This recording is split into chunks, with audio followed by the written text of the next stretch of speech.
In this video, I'll be discussing some common mistakes to avoid. As you know, in the previous videos, we ran through the essential fundamentals of selling your home. On the other hand, there's some mistakes which I'd like to point out which would help you to avoid. Failing to personalize.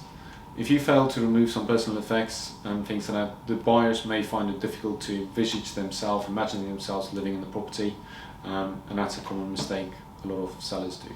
Neglecting repairs. It's really important to make sure that there's not any obvious repairs or maintenance outstanding for the viewers to notice. Make sure your property presents as best as possible. Ignoring an agent's advice. Agents are experienced, they've sold many homes, and therefore often try and put aside your own prejudice and opinions and listen to your agent, as they often have some good advice and tips for you to follow. Availability for viewings. I would say that's another key point to avoid. Please make sure that you make your property available as often as possible.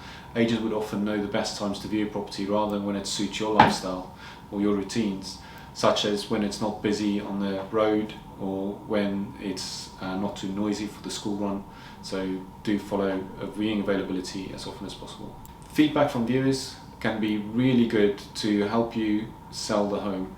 You can see and listen to the viewers in terms of what you could change in the property or improve upon. It's often quite a good indication whether or not a property is priced correctly or presenting well. Make sure you find a good conveyancing solicitor.